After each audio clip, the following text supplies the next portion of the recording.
Muy bien, entonces entramos en 5, 4, 3, 2, 1. Muy buenas a todos, pues nos encontramos ya en el último evento de la Era de las Humanidades, con la presentación de nuestro maestro Limas, un maestro muy querido y apreciado en la Facultad de Filosofía y Letras. Si quieres saludar. Hola, buenas tardes a todos. Gracias por la invitación. Sí, ahí disculpe que no le haya preguntado justamente un resumen de usted para comentarles pues a todos los que nos ven, pero él es especialista justamente en lo que es los perros, justamente lo que es el duelo que lleva los humanos con sus perros. La verdad es una persona muy recomendable para tratar con los perros, para que ustedes vayan y le echen un vistazo a su canal de Twitch. No sé cómo se llame para que le cuente a nuestros oyentes. Sí, ahí en Twitch pues nos ponemos a platicar no solamente sobre pues videojuegos, que prácticamente ahí un amigo y yo estábamos jugando los jueves, sino los lunes, perdón, los martes tenemos ahí una charla que tengo con una querida amiga con el que hacemos un podcast de ciencia ficción, específicamente el tema que vamos a platicar hoy. Y pues es un tema que relegamos bastante en algunas de las materias de ahí de la facultad. Esa materia es una materia optativa que estudia la ciencia ficción de una perspectiva histórica, porque le damos una revisión general a esta modalidad pues del arte. Y pues sí, tenía razón, es más o menos mi área de expertise, es la biología, las humanidades, es la mezcla entre esas dos áreas de formación. Soy psicólogo y pues tengo una maestría en antropología física y pues ando en estos temas metidote por los temas de divulgación o la educación de la ciencia o la propia comunicación de la ciencia que pues son de las áreas en las que ahí me ha tocado tener un poco de brecha. Entonces, saludo a todos ahí en las plataformas donde me están viendo. Y bueno, pues vamos a empezar cuando gusten. Sí, sí, comenzamos con la ponencia del profe Limas llamada El cuerpo prestado, el planteamiento de un videojuego de ciencia ficción. Así que lo escuchamos. Bien, bueno, antes que nada, pues agradecer la invitación, como lo decía, son temas relevantes para la sociedad y creo que me tomé la libertad de salirme un poco del tema a lo que es la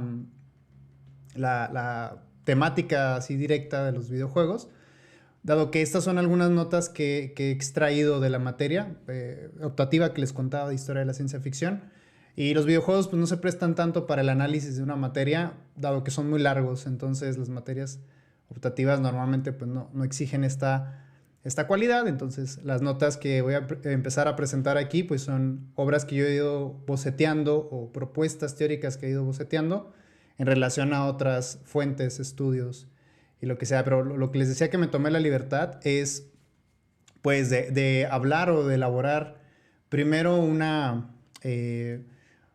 pues no sé, un énfasis que hacemos sobre el juego en sí, dado que ahorita pues vivimos en una situación pues bastante crítica por los espacios cerrados que tenemos por las medidas sanitarias, y quisiera dedicarme a desarrollar la razón por la que jugamos y por qué los videojuegos son una parte importante del comportamiento cotidiano de cualquier ser humano. Voy a tratar de englobar este tipo de ideas durante toda la charla. Estas son las tres ideas que vamos a estar discutiendo en esta hora de presentación. Voy a, como les decía, describir la conducta de juego representada en nuestra especie. Y en la segunda parte vamos a hablar sobre por qué el jugar mediante un videojuego, por más pleonásmico que suene eso, o repetitivo, es una experiencia cyborg. Eso lo platicaremos en la parte de la mitad a la parte mediana. Y finalmente vamos a cerrar con una propuesta de lo que debería estar enfatizado en el videojuego de ciencia ficción, dado que una de los problemas que pudiera tener un videojuego, al igual que una película, una novela gráfica o una obra plástica, es lo que se está llevando en la propia obra. Y muchas veces estas características no son contenidos de ciencia ficción y les llamamos de este tipo. Entonces voy a desarrollar esta idea al final, unida con los dos puntos anteriores. Bueno, vamos a empezar con la primera parte. Vamos a hablar sobre el juego y cómo el juego se vuelve no solamente una necesidad, entendida como un comportamiento. Hay muchos psicólogos evolutivos, etólogos, muchos investigadores que justificarían la presencia del juego como un rasgo evolutivo, no solamente de nuestra especie, sino de todos los mamíferos. Aunque hemos visto en la naturaleza que hay otras especies fuera de los mamíferos, de los animales. Hay animales invertebrados que se han visto que hacen conductas muy parecidas a lo que le llamaríamos juego. Pues bueno, el juego se vuelve también descrito desde estos autores como una emoción. Es una emoción que llegan a describirla como universal, que está presente en diversos animales.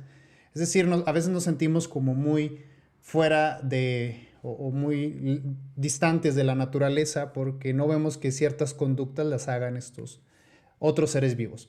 Y el juego es una modalidad o una conducta que encontramos en otras especies. Las especies domésticas están siendo ejemplo de esto. Ustedes tienen mascotas en casa o animales de compañía que los ven jugar constantemente.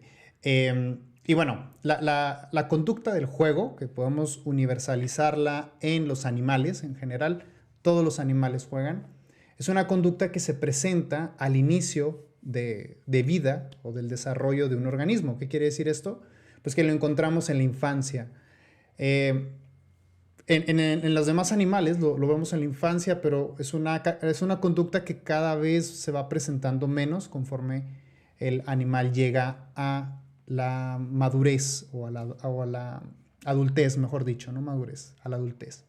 En el caso de los humanos, el juego se vuelve un rasgo que se sigue presentando aún en etapas adultas. De hecho, somos el mamífero, el animal que más juega en la naturaleza, dado que juega en las demás etapas de desarrollo.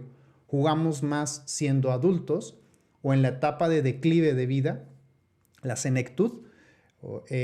Ustedes vean a los abuelos, el gran papel que tienen con los nietos de jugar todos los días con los nietos, etcétera, o el entusiasmo que tienen por jugar. Pues bueno, somos una especie que se ha ido especializando por esa parte donde el juego pues está presente en todas las etapas de vida.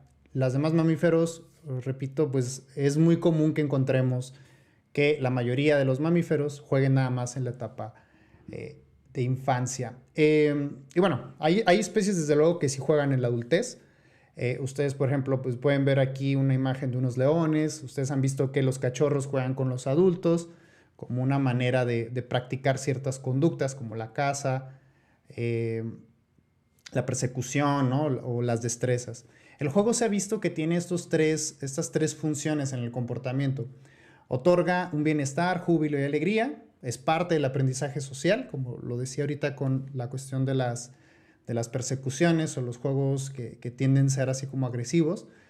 O también enfatizan los sistemas de comunicación de una especie. Alguien que no juega durante la etapa infante puede presentar ahí un problema de desarrollo para eso, ¿no? O sea, piensa en un niño que no juegue y seguramente hay un motivo de comportamiento que no está desarrollado correctamente o algo pasó ahí, ¿no? Entonces, bueno, aquí la situación del juego es que es una conducta, le llamamos neoténica. ¿Qué quiere decir esto? Que el rasgo que les decía al inicio, es una conducta que presentamos siendo adultos, pero que comúnmente la vemos en la infancia.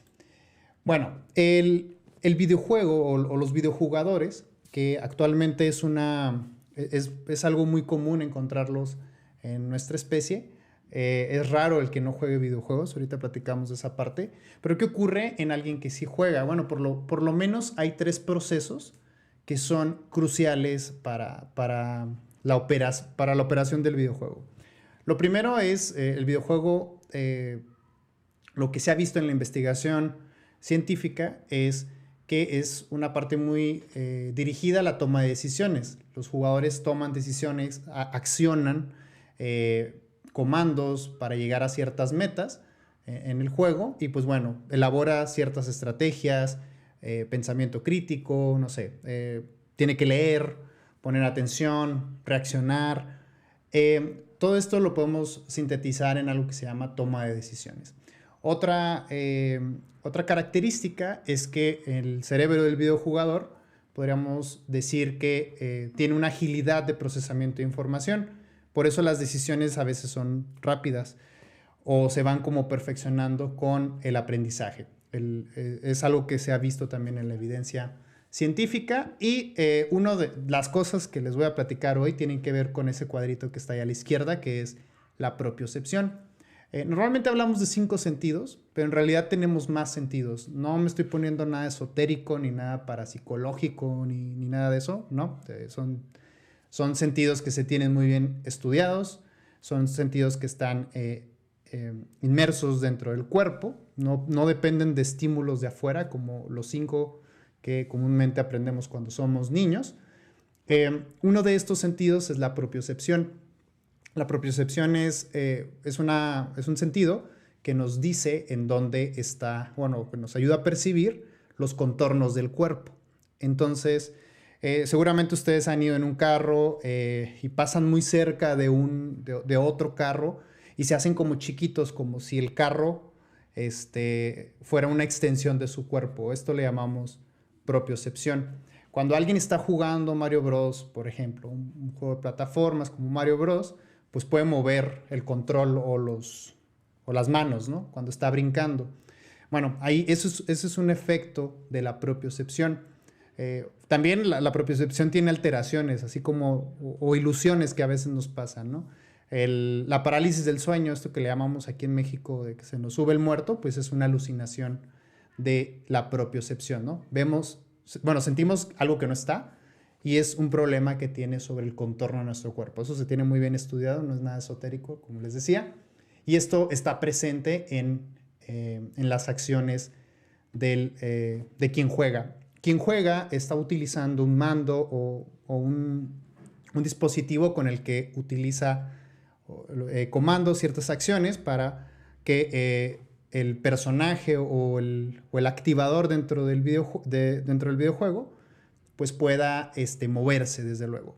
Esto lo que provoca, lo que se ha estudiado, es que las cortezas motoras del cerebro se activen y es como si quien está jugando, el jugador, le prestara un poco el cuerpo a la otra persona, ¿ok? Entonces, digo, al personaje en este caso, ¿sí? Bueno, eso vendría siendo uno de los factores que quiero tocar. Pongamos mucha atención a esa parte.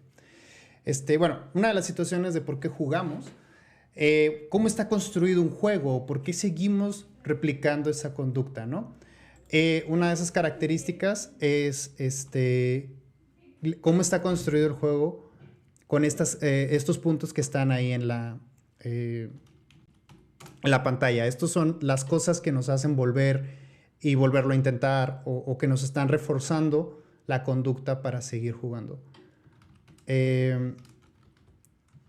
Bueno, entonces vamos a empezar con el primero, que es el más obvio. Los juegos los hacemos o son divertidos. Esa es la experiencia que el jugador quiere tener. Sea un juego común como, no sé, patear la pelota o atinarle a una canasta, lo que lo mueve es la diversión.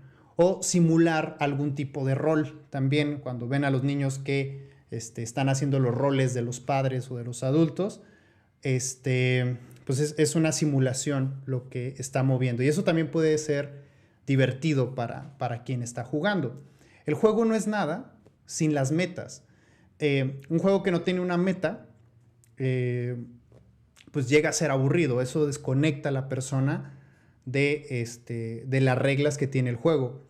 La diversión tiene que ver con un obstáculo, un conflicto para no llegar a esa meta. Otro elemento que está acá a la derecha. Y debe tener también el juego un reto, porque si no tiene un reto, pudiera generar una sensación de aburrimiento, de que no va para ningún lado la situación, ¿no? O la situación de juego.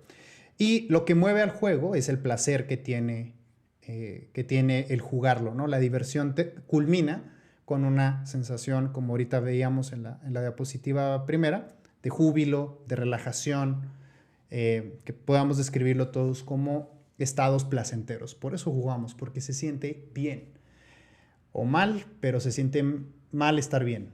Ahorita platicamos un poco también del dolor, que no es un dolor físico como tal. Bien, los juegos tienen reglas que hay que seguir, y si esas reglas se rompen, quien hace trampa en un juego, pues ya no quiere jugar, ya no queremos jugar con esa persona, ¿ok? Entonces las reglas son muy importantes, porque las reglas pueden estar operando con el reto, con el conflicto y con la meta.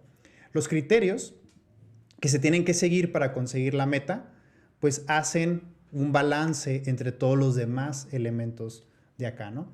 Y el último punto, la interacción es muy importante, porque podemos estar interactuando en los juegos de una sola persona, no sé, como un juego de cartas como el solitario, pues tenemos una interacción con el azar directamente. Ese es el mecanismo que tiene el juego del solitario y que nos hace estar ahí horas y horas en entretenimiento, entreteniéndonos. Pero el punto que es como uno de las características más difíciles de alguien que diseña un juego es el atrapar al jugador cuando están enganchados, le decimos vulgarmente enganchados por esta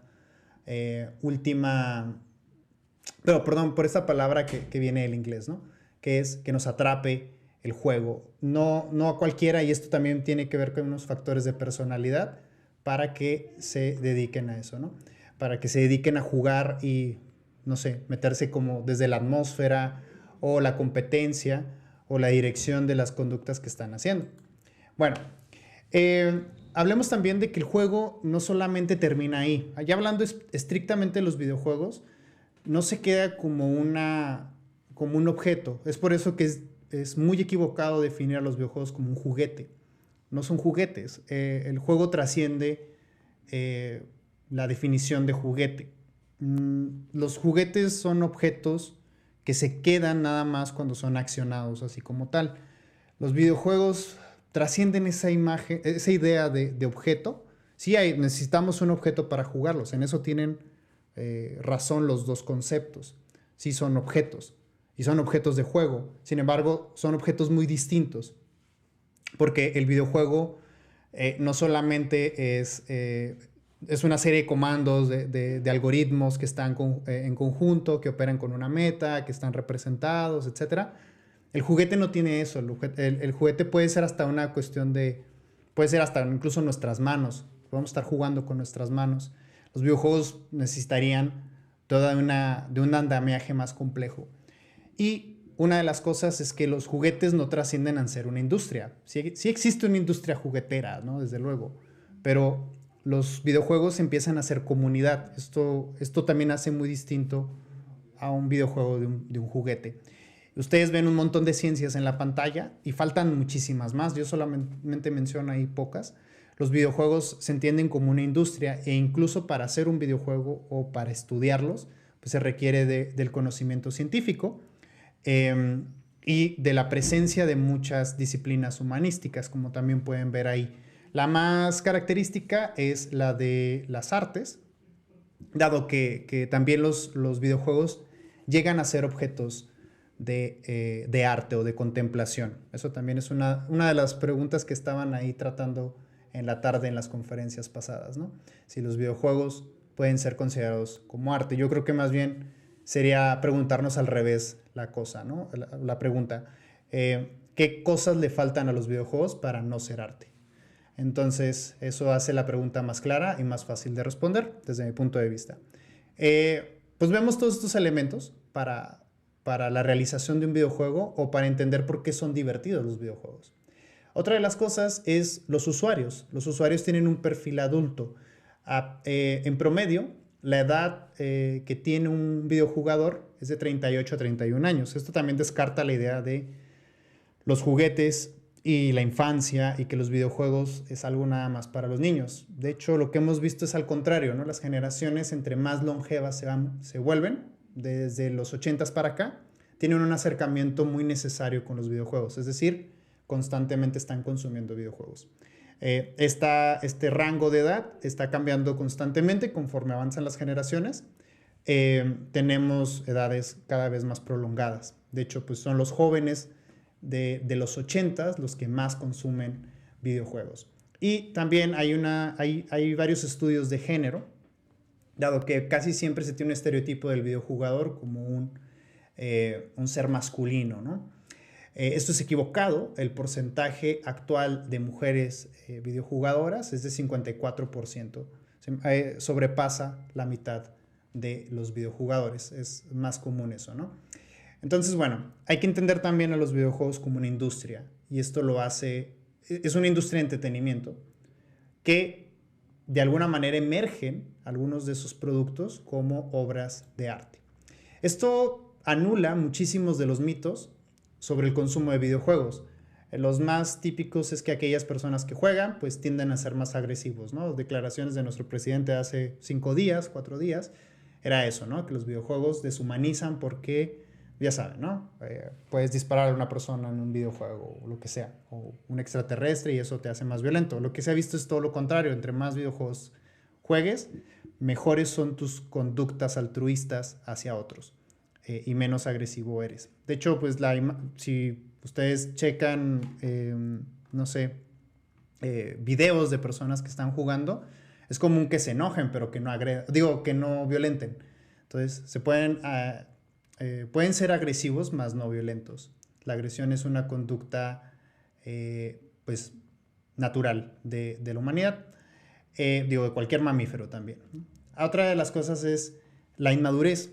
La inmadurez es otra de los estereotipos en los que se ha visto por esta idea de que son cosas de niños y que solamente los niños juegan. Ya platiqué mucho de por qué eso es incorrecto, ¿no?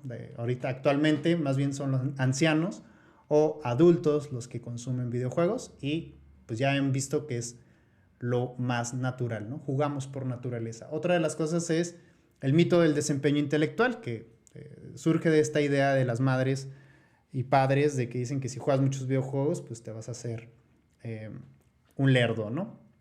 Y pues no, lo que se ha visto es que pues, no hay ningún daño en el desempeño intelectual y al contrario, algunos de los videojuegos lo que hacen es pues potencializar atención a ciertos estímulos que pues son bastante útiles cuando se está percibiendo esos estímulos, ¿ok? Como por ejemplo encontrar un patrón, deducir alguna conexión ahí como lógica. Eso se ha visto que al contrario, ¿no? La persona que está jugando videojuegos, por más que la veamos sentada, es cansado también jugar videojuegos. Digo, no deben de pasar ciertas horas también, no se pasen, ¿no? La socialización también es otro de los mitos. Piensan que las personas que juegan videojuegos son retraídas. Al contrario, ¿no? Si ustedes checaran las relaciones que tienen alguien que juega videojuegos, pues es un tópico con el cual se vinculan con otras personas, hacen comunidades y eso justifica la socialización. Se ha visto en estudios en Estados Unidos que las personas que juegan videojuegos tienen más amigos que aquellos que no tienen, ¿vale? Entonces hasta por eso. Ok, vamos a ver el segundo punto. ¿Por qué jugar videojuegos es una experiencia cyber?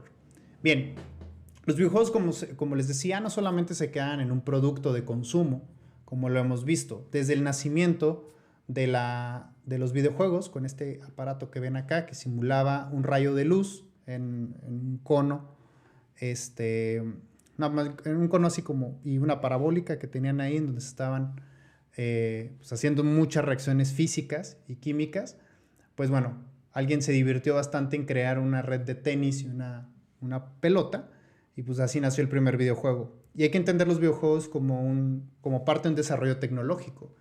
Y toda esta manifestación histórica que actualmente tenemos, pues, videojuegos en la palma de nuestra mano, hace tan común entender que es una forma incluso, ya no solo de socializar, ni solamente una forma de, ¿cómo se llama? De convivir, sino también es una forma de crear nichos específicos sobre conocimiento, ¿no? No solamente tecnológico, sino la preservación, las redes, las comunidades que se hacen alrededor de los videojuegos, pues todo eso le llamamos cultura, ¿no? Entonces hay una cultura de juego inmersa en toda nuestra en toda nuestra especie, que es difícil pensar una sociedad que no tenga un contacto con un videojuego actualmente. Digo, obviamente aquellas marginadas de tecnología, aquellas personas marginadas de tecnología, pues obviamente pudieran estar excluidas. De hecho, podría ser también una de las pautas de derecho, ¿no?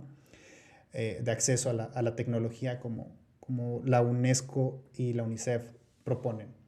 Ok, entonces todas estas características pues, nos llevan a pensar esta definición de Donna Haraway de un cyborg.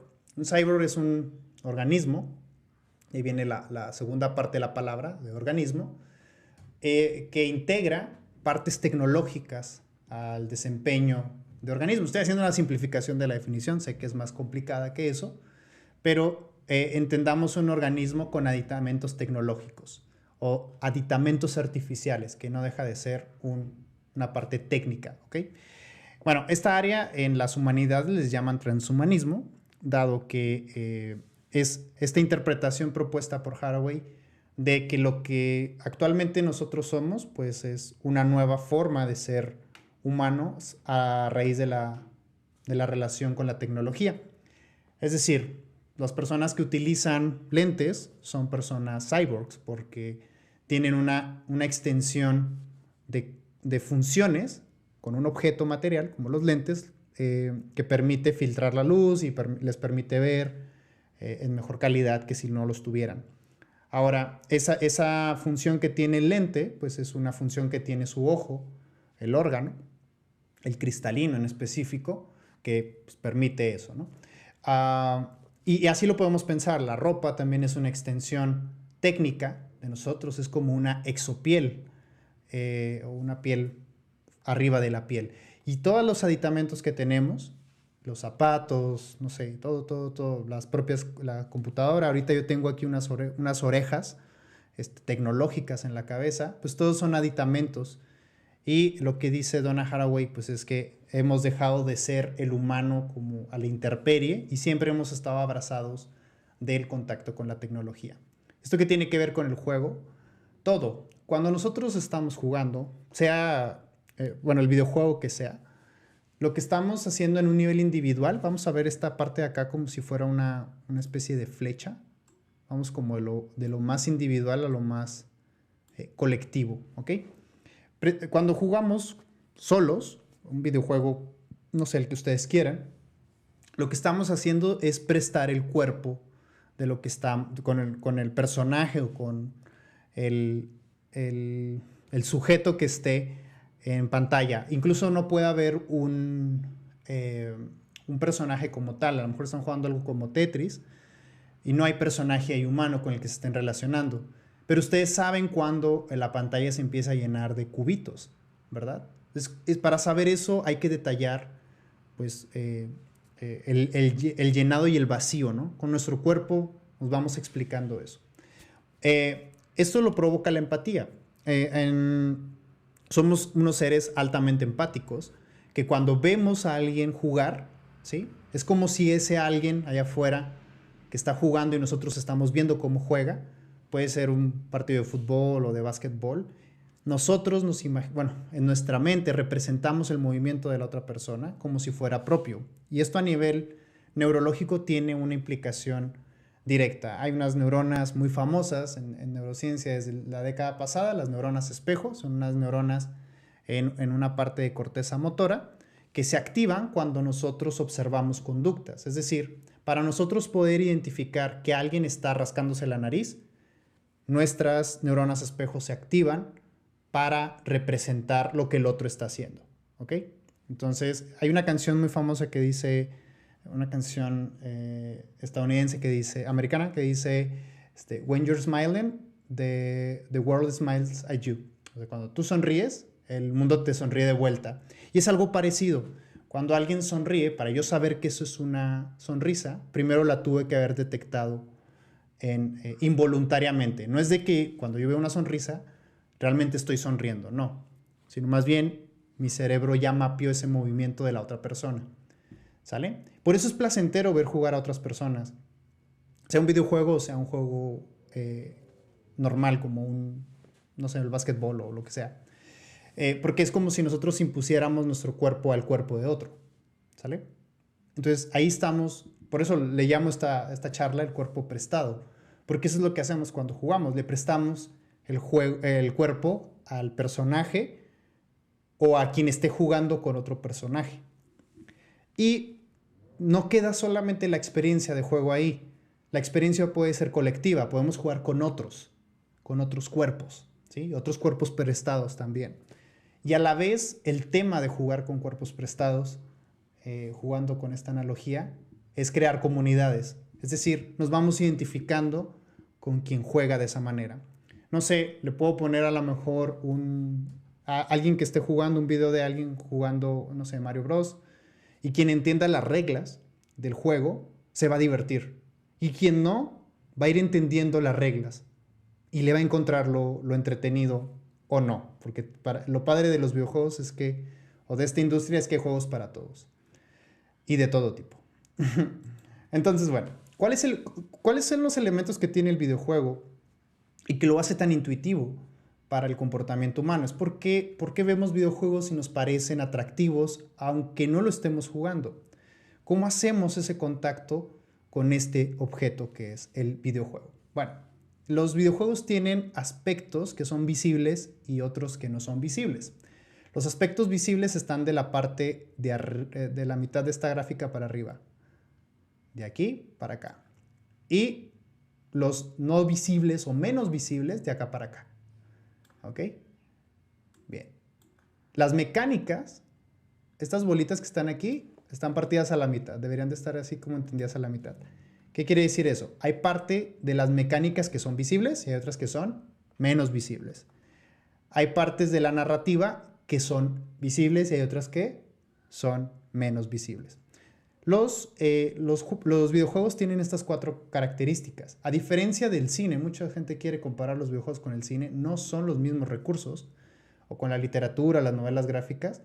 Estos son los aspectos que construyen el lenguaje del videojuego.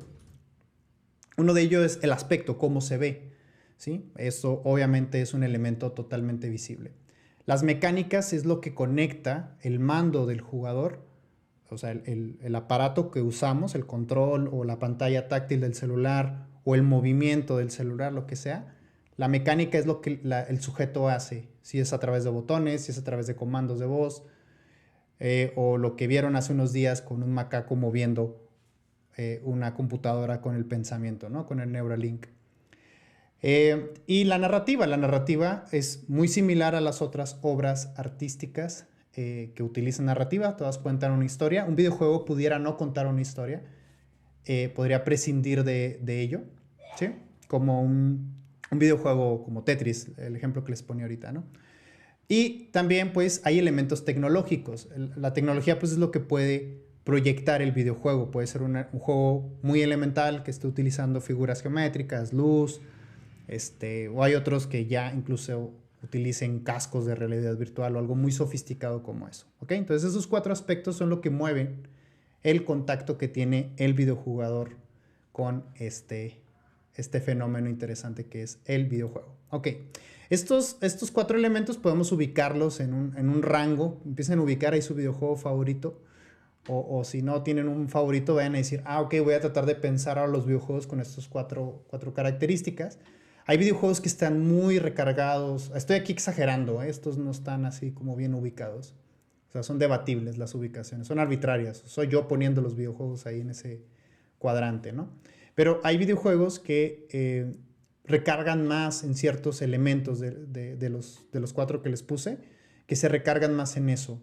Y hay otros que prescinden más de los otros elementos, pero casi todos hacen un énfasis en alguno de estos elementos. Esto es lo que conecta al videojugador y el videojuego, ¿no? Y al diseño de lo que alguien pensó.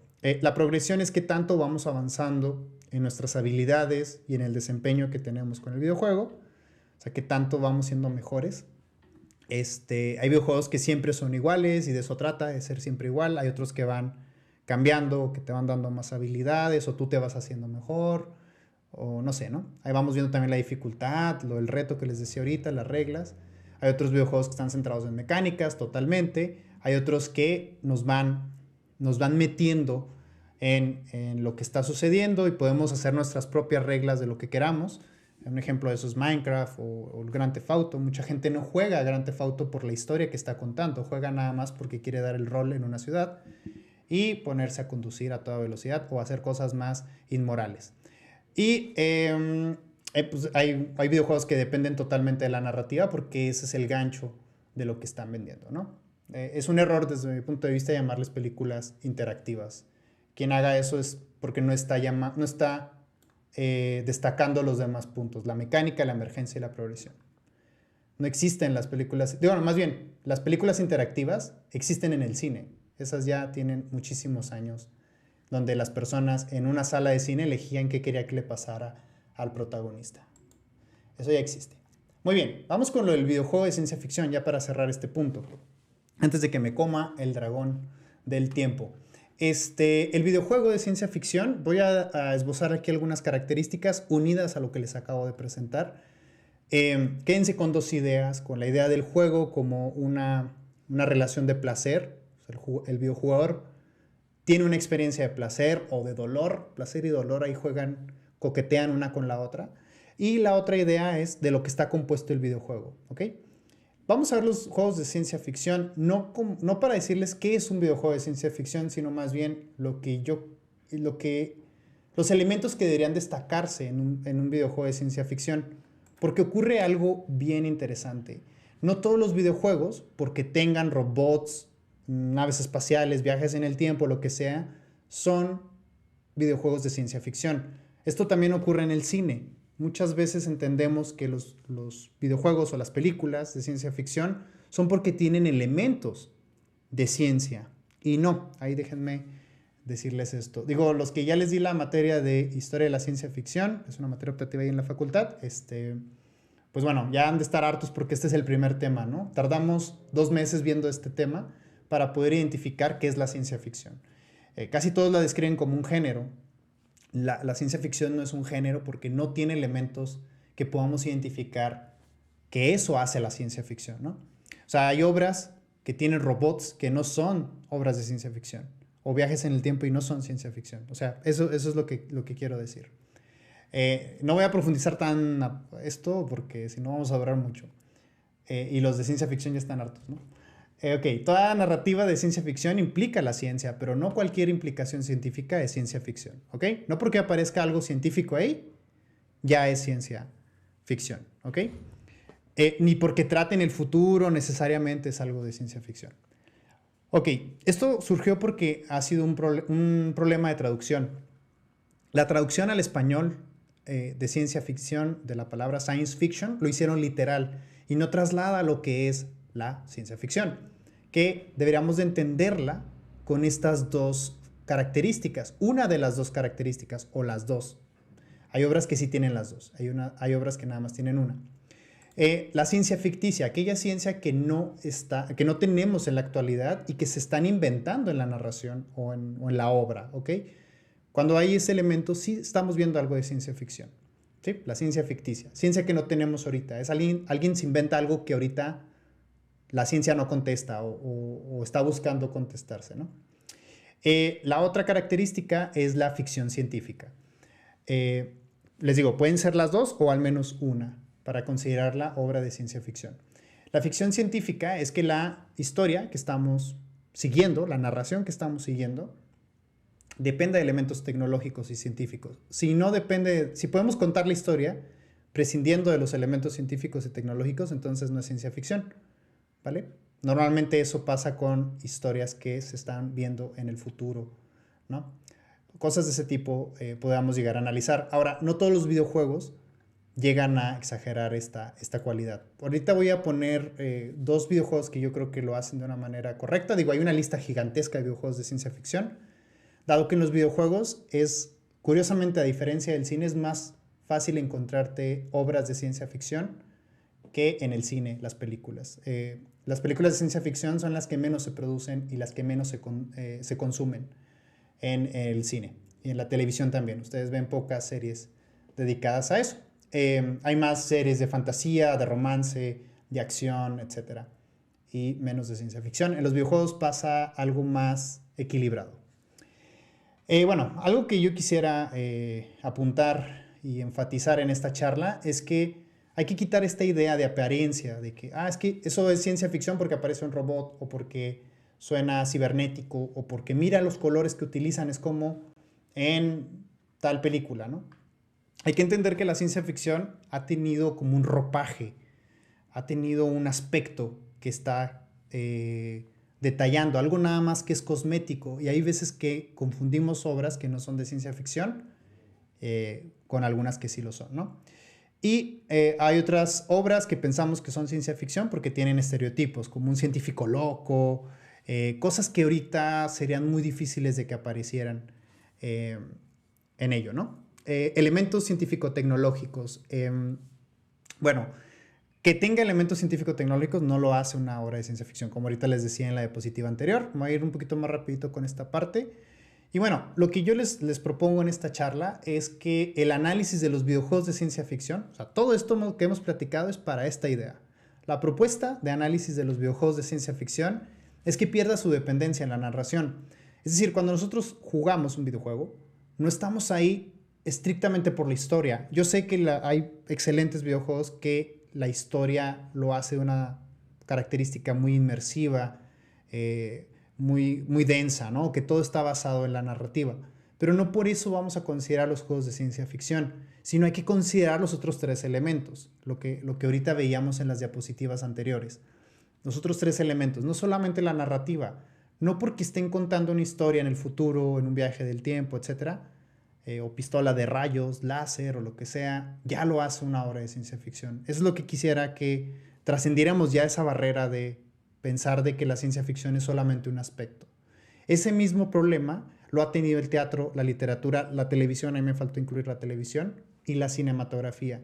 Cuando tratan de identificar qué obras son de ciencia ficción y cuáles no, se están peleando con quién representa mejor, con qué modalidad el teatro, la literatura o el cine o la televisión está representando mejor a la ciencia ficción, ¿no?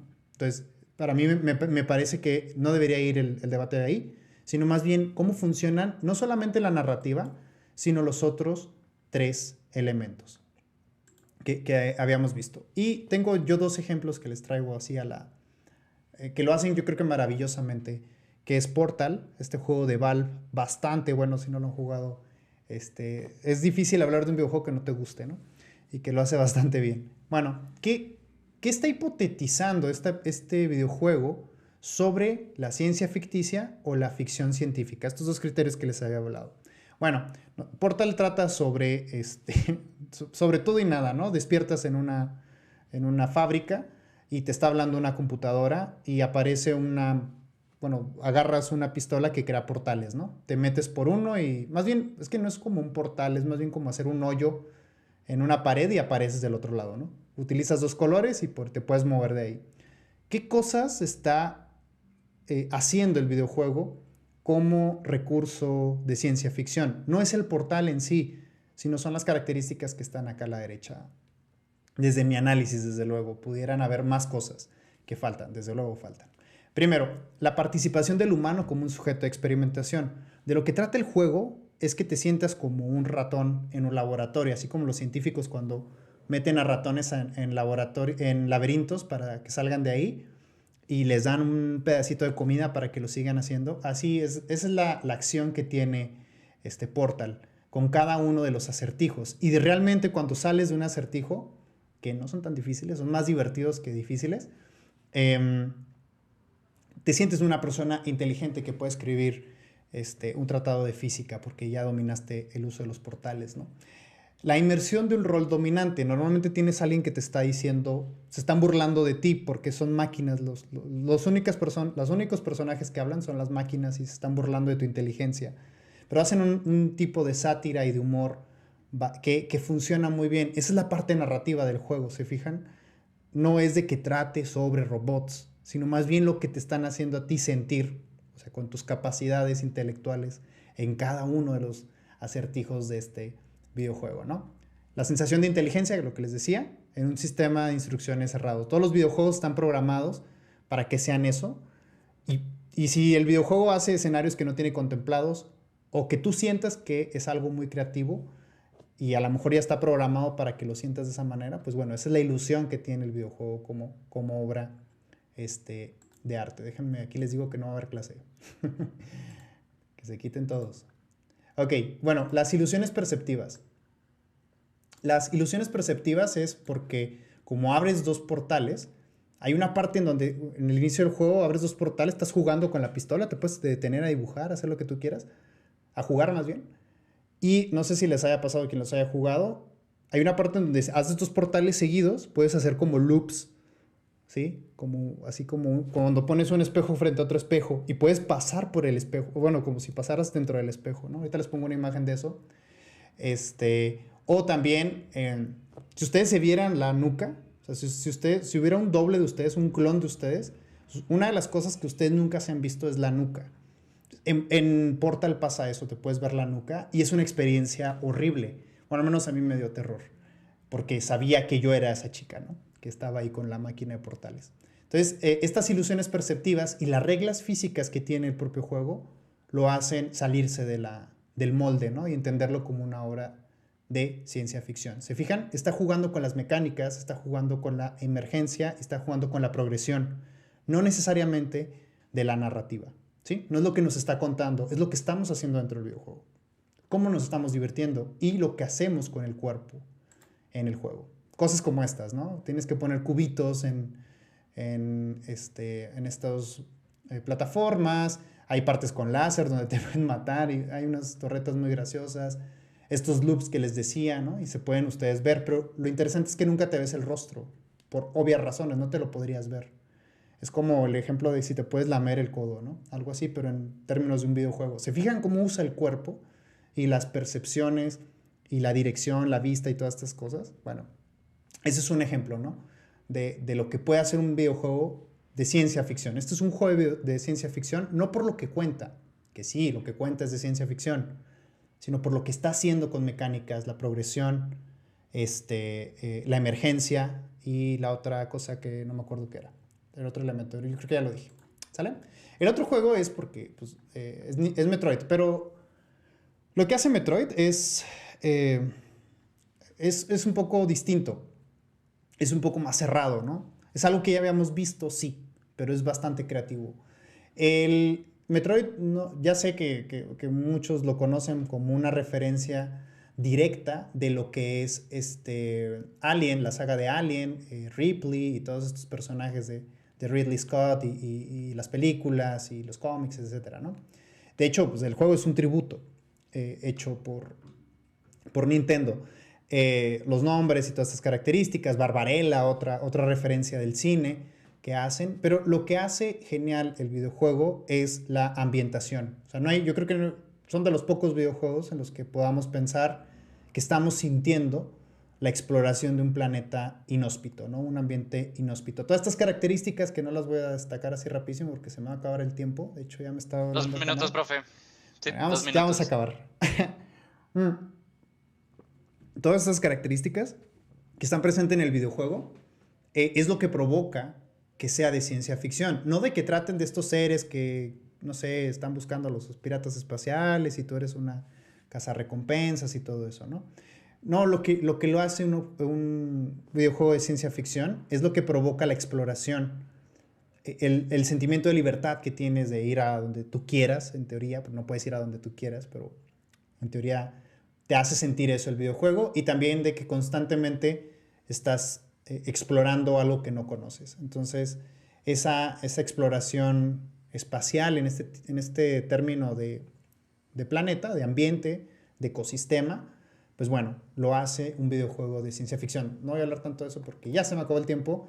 Y bueno, nada más para cerrar, quería decir que todos estos esfuerzos de eventos, ya para salir un poco del tema, de estudiar los videojuegos como productos culturales, lo hacen todas las universidades grandes, y qué afortunados que acá en Watch estén chicos, maestros y bueno, colegas de otras universidades tratando de generar ahí un movimiento con este tipo de cosas. Digo, hay materias específicas en donde nos metemos a hablar de productos culturales, como el cine, el radio, la televisión, o en este caso los videojuegos, pero los invito a que exploren más sobre sus carreras, sean científicas, sean humanistas, sean artísticas, sea lo que sea, algo tienen que ver con los videojuegos, con política, con ética, no sé.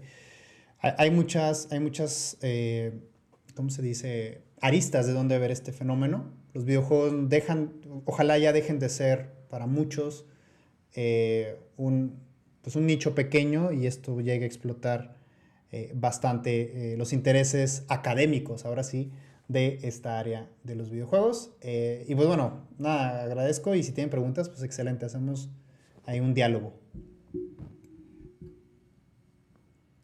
Sí, muy bien, profe, muy buena presentación. Me gustó de pe a pe, se puede decir, de principio a fin.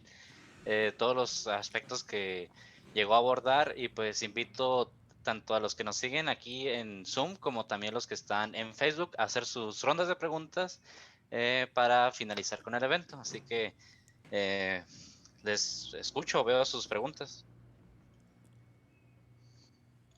Esto no es pregunta, sino más bien es comentario. Ujú. Me agrada cómo se expresó, profe. De hecho, yo recuerdo que la mayoría Disculpe, profe, de... voy a quitar la presentación para que ya nos veamos las cámaras. Ah, sí, sí, sí, perdón, perdón. Es el de acá, ¿ah? Dejar de compartir. Ahí está, Gracias. Ahí está. gracias. Iba diciendo que me impacta cómo cómo se expresó su postura y su opinión ante los videojuegos, sino no como la opinión de esas típicas figuras paternales que ven los videojuegos como algo malo, que aunque siempre lo ven para niños, y aunque tenga cosas violentas, así, sangre y sexualidad, piensan que los videojuegos te hacen violento y pervertido, pero no. O sea, los videojuegos han ido cambiando por el paso del tiempo, así. De hecho, por si fuera poco, vi en una noticia de que los japoneses son los que más consumen videojuegos en el mundo y aún así no hay casi ningún asesinato allá. Bueno, diariamente no hay tantos asesinatos allá en Japón. Y mientras también me impactó ver cómo vuelve a explicarnos lo que es la ciencia ficción. Yo toda mi vida pensé que la ciencia ficción era decir de máquinas, robots, marcianitos y así, pero hay Pudiera otro ser. género. Pudiera ser. Dependiendo de la obra y cómo lo estén resaltando, pudiera ser. Y bueno, decía, me choca ver cómo la gente dice que los videojuegos te hacen malos porque sí, pero no. Es un tipo de entretenimiento. Para eso existe la SRB. Más o menos, ¿sí sabe qué es? Sí, sí, sí, sí.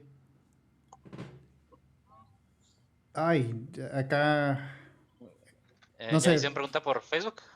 Pues acá. Yo acá tengo una, pero. Tú dime, tú Ah, dime. ok, sí. Sí, sí, échasela. También estamos por Twitch, ahí por medio del profe, para que nos apoye con eso, para leer. Acá Suri dice que mejor obra de ciencia ficción en el ámbito de los videojuegos.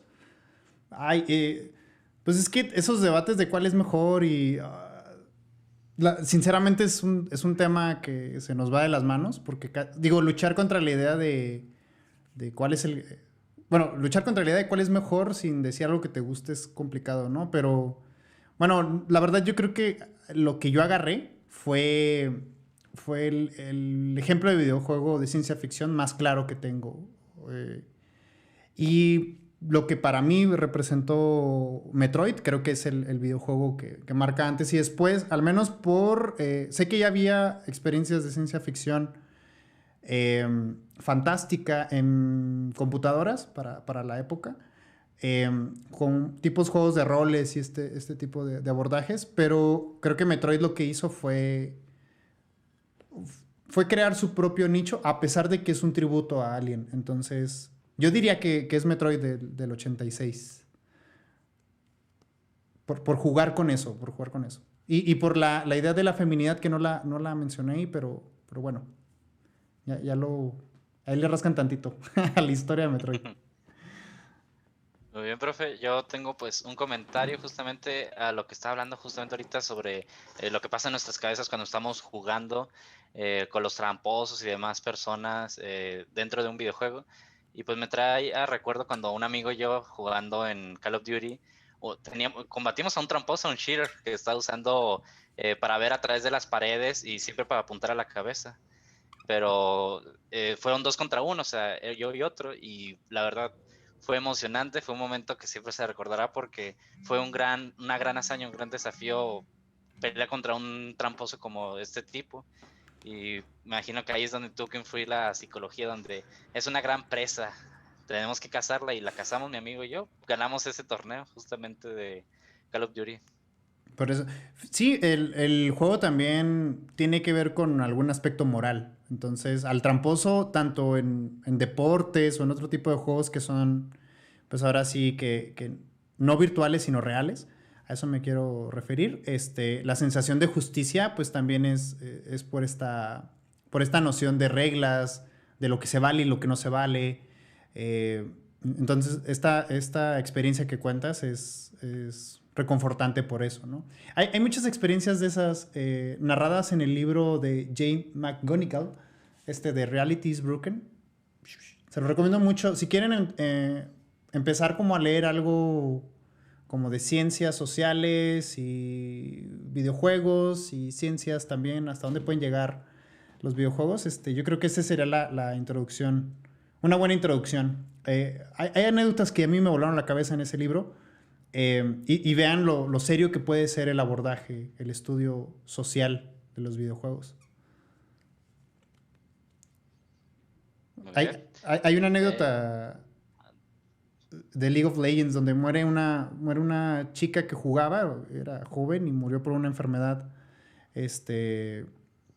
terminal, creo que era cáncer, algo así, y le hicieron un funeral ahí en League of Legends, ¿no? O no me acuerdo qué, World of Warcraft creo que era. World of No, Warcraft. creo que fue ahí. Y entonces este tipo de cosas que les decía hace comunidad y muchas personas están ahí por la interacción y por lo que representan para los personajes, los juegos de roles, ser alguien más, no sé, o sea, hay muchos motivos por los cuales un videojugador entra a esta comunidad. No solamente el jugar, pues, se vuelve algo distinto, una comunidad, como les decía. Sí, pues llegamos a traspasar partes de nuestras vidas físicas a lo virtual. Lo que pues podría verse como un funeral en la vida real, también se puede pasar a un funeral virtual. Que pues hemos visto también mucho también en estos años con un ejemplo, ya para seguir con la pregunta justamente aquí de Facebook, cuando murió Carrie Fisher en el 2016, mucha gente se juntó en este MMORPG de Star Wars, se me olvidó el nombre, The Old Republic, sí, sí, fue en ese, y pues todos se fueron al planeta Alderaan a darle sus condolencias y hacerle un tributo pues a la gran princesa Leia que se nos fue antes de tiempo. Y bueno, tengo una pregunta para usted, profe, de Facebook de Josué PRZ, que dice, perdón, no llegué al principio de la presentación. ¿Cuál es su definición de la ciencia ficción en videojuegos? Definición como, pues es que sería la misma, la verdad es que no. Yo creo que si estamos buscando una definición según cada medio, vamos a entrar en un problema más grande para identificar obras. Bueno, yo creo que esos dos criterios que mencioné son los que pueden crear una definición. Sí hay una narración, claro, eh, pero la narración, les digo, no debe depender nada más de estos elementos. Cada modalidad, sea literatura, sea novela gráfica, sea teatro, lo que sea, debe estar utilizando todos sus recursos o debe de enfatizar más sus recursos. Y yo creo que en los videojuegos hablamos, estas comparaciones con el cine me parecen muy terribles por eso, porque hablamos poco de las mecánicas, de la emergencia que les decía, la progresión, centrándonos siempre en la narrativa. Claro, la narrativa es lo que nos une ancestralmente, ¿no? A todas las historias que todos pasan, las historias de grandes héroes de la mitología, las charlas que nos imaginamos de los homínidos del Pleistoceno en la fogata, pues sí, ok, la narrativa es crucial, es importante, pero no debe ser la única característica. Eso es lo que traigo a la mesa este día. Por eso así definición propia o única, pues no. Realmente la definición, me quedo con la de David Seed, es la que me gusta más, que es entender a la ciencia ficción como una plataforma para contar historias. Muy bien, profe, pues excelentes últimas palabras. Si ya hay más preguntas para el profe, pues ahí pueden hacerlas en Sí. la transmisión de Facebook o de Twitch, porque pues ya se nos acabó el tiempo. Pues muchas gracias, profe Limas, por acompañarnos y participar en el evento, de que pues sigamos dando ese espacio tanto para las humanidades y los videojuegos, que también son parte importante de nuestras vidas, y más ahora con esta situación que tenemos todos encima en el mundo. ¿Unas últimas palabras? No, pues nada, agradecer. Si quieren platicar más de estas cosas, ahí están los canales de Twitch de todos, o no sé, en las redes ahí podemos platicar, Twitter, lo que gusten. Ahí pueden seguirnos, no sé. O toquen la puerta del salón. Aunque sea un salón virtual, toquen la puerta. Con gusto. Sí, hay de su clase de ciencia ficción, muy buena, se la recomiendo. Si un día llegan a elegir una optativa, ahí está la del profe Limas, muy buena. Muy bien, pues no se les olvide, mañana también es el último día del evento, tendremos la presencia de Guillermo Vizcaíno, el jefe de marketing y encargado de publicidad y todo esto de la compañía Lienzo, que pues estaremos hablando de Mulaka, y pues también tendremos más tarde a los estudiantes de la Universidad de Nagua con muchos trabajos que nos trajeron de Red Dead Redemption, Battlefield 1, The Witcher, y bueno, ahí ya tienen, ahorita les paso las imágenes para que estén más informados sobre el día siguiente. Gracias. Bueno, hasta luego.